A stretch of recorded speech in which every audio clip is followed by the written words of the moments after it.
আমি এখানে মশলা করলা বা পুরভরা করলা বানানোর জন্য এখানে 4টে বড় সাইজের করলা নিয়ে নিয়েছি আর ভালোভাবে ধুয়ে পরিষ্কার করে নিয়েছি। আর একটা ছিলকা দিয়ে এরকমভাবে ছিলকাগুলোকে আমি তুলে নিচ্ছি, তুলে ভালোভাবে পরিষ্কার করে দিচ্ছি। আমার সব ছিলকাগুলো তুলে হয়ে গেছে, দেখুন এরকম হয়ে গেছে। এরপর একটা ছুরি দিয়ে ডান্ডিগুলো কেটে নেব, কেটে ভালো করে এটা আমি নুন হলুদ দিয়ে সিদ্ধ করতে দিয়ে দেবো। এই দেখুন, আর এই ছিলকাগুলো আমি রেখে দেবো, এটা আমার পরে কাজে লাগবে। এই দেখুন, একটা তাবেরি বসিয়ে দিয়েছি এবং তার মধ্যে নুন আর হলুদ দিয়ে এটা আমি সিদ্ধ করতে দিয়ে দেবো 10 মিনিটের জন্য। দিয়ে এটা আমি একটু ভালো করে নুনটা হলুদটা মাখিয়ে দেবো। দিয়ে দেখুন 10 মিনিট পরে দেখা যাচ্ছে এটা আমার ফুটে উঠেছে। এবার আমি এগুলো নামিয়ে নেব, নামিয়ে ঠান্ডা করতে দেবো। আর পুর বানানোর জন্য এখানে আমি নিয়ে নিয়েছি একটা পেঁয়াজ কুচি, একটা বড় সাইজের আলু কুচি, টমেটো কুচি আর কাঁচা লঙ্কা কুচি। কড়াই বসিয়ে তেল গরম করে নেব। আর তেল গরম হয়ে গেলে এর মধ্যে আমি ফোড়ন দিয়ে দেবো কালো সর্ষে। কালো সর্ষে ফোড়ন দিয়ে আমি এতে দিয়ে দেবো পেঁয়াজ কুচি। পেঁয়াজ কুচিটা অল্প একটু নাড়াচাড়া করে নিয়ে এর মধ্যে দিয়ে দেবো আমি টমেটো কুচি। টমেটো কুচিও অল্প একটু নাড়াচাড়া করে দিয়ে দেবো আমি আলু আর কাঁচা লঙ্কা। এটা বেশি না ভাজলেও চলবে, পরে এটা ফ্রাই হবে, তাই একটু করলেই হবে। তাই দিয়ে দেবো স্বাদ মতো নুন। এরপর দিয়ে দেবো আমি আলু আর দিয়ে দেবো কাঁচা লঙ্কা। দিয়ে এটা আমি আবারও 2 মিনিট ধরে ভাজতে থাকবো।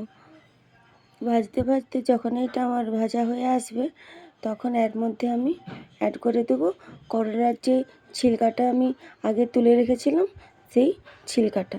আপনি আপনাদের পুরটা অন্যভাবেও বানাতে পারেন, করলার যে বীজটা থাকে সেটা বেটেও বানাতে পারেন।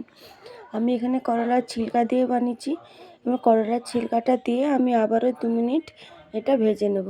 আর ভাজা হয়ে গেলে এর মধ্যে আমি অ্যাড করে দেবো মশলা। আর মশলার মধ্যে আমি এখানে দিয়ে দেবো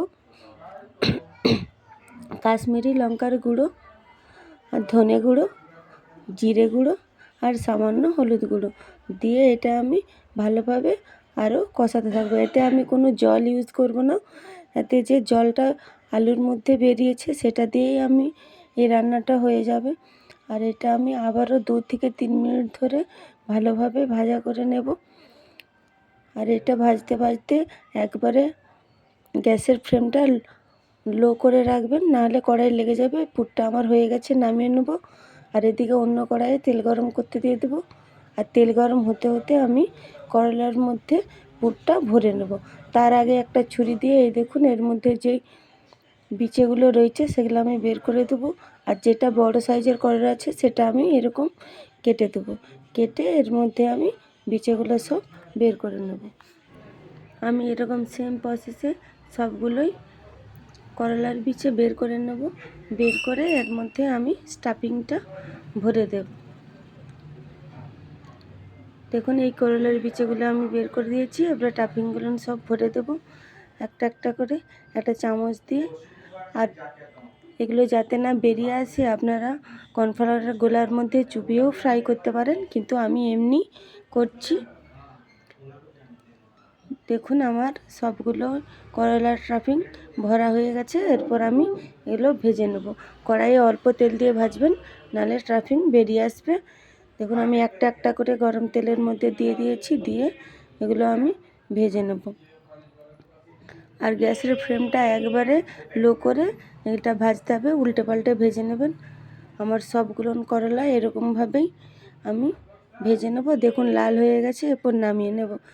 আমি সব করলাগুলো এরকম একই প্রসেসেই ভেজে নেব। আর রেসিপিটি যদি আপনাদের ভালো লাগে থাকে তাহলে অবশ্যই একটা লাইক, কমেন্ট ও শেয়ার করে দেবেন।